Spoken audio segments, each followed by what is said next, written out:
We hit the jackpot when we found a piece of paradise, an untouched, secluded island ringed with golden beaches and an endless, bright blue ocean.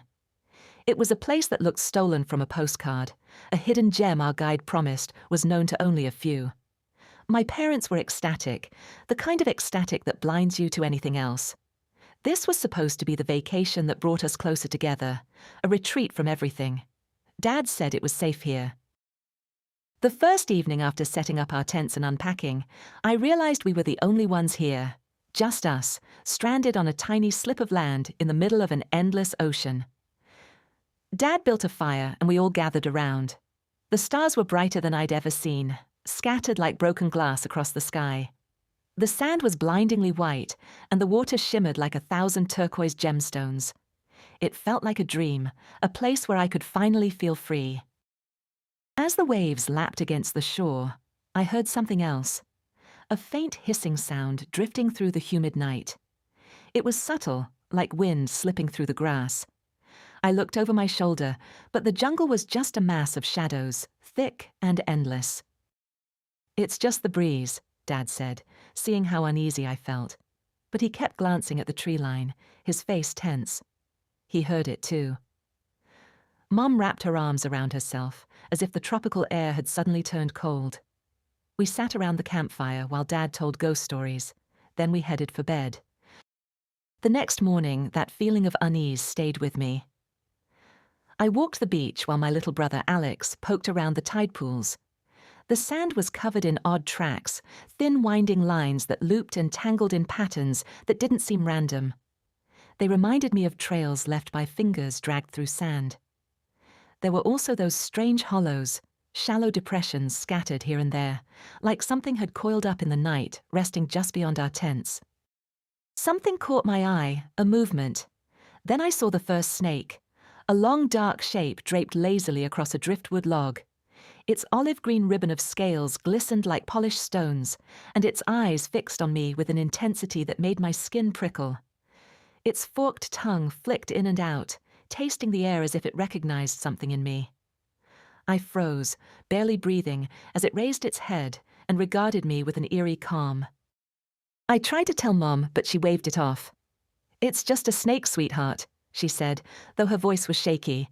"It's an island. I'm sure we will see more. Just be careful." But she couldn't relax. I saw her talking to Dad while she kept looking over her shoulder. Then she started packing up our things, muttering that we'd go inland further from the shore.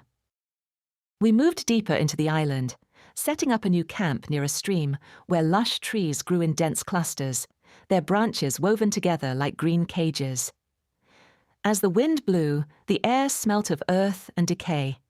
It was so quiet, like the jungle itself was holding its breath.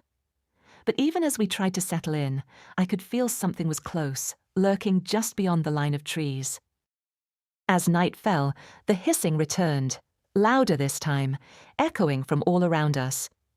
We saw more snakes, dozens of them curled in trees, lying in the open sand and gliding in and out of the water. There were big ones coiled and thick as my arm, and small ones that wriggled through the grass like worms. They moved together in a way that didn't feel natural to me. It felt planned. I barely slept. Every time I closed my eyes, I saw that snake, its dark eyes, its tongue tasting the air as if it were hunting. I'd turn over and the darkness seemed alive, filled with shadows that writhed and slithered.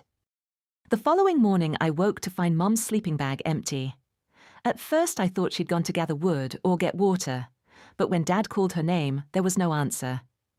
He searched the surrounding trees, his face growing paler with every step. Finally, he found a trail, a smooth, slithering line that disappeared into the thick underbrush alongside a few scattered footprints that sank deep into the damp earth. We searched the island for hours, calling her name, our voices swallowed by the quiet of the jungle. We never found her, not even a trace. Dad was desperate to stay hopeful, to keep looking, but I saw the fear in his eyes. He knew, just as I did, that she was gone, that something had taken her. He tightened his grip on my shoulder, his hands trembling as he looked toward the trees. "Stay close," he whispered, barely a sound. The island felt different now, darker somehow, as if the very air had thickened, trapping us in a heavy, invisible net. The snakes were everywhere. They slithered in the trees, dangled from branches, curled under rocks.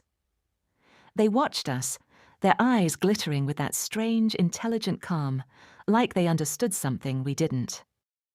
Alex stayed close to me, his small hand clinging to mine.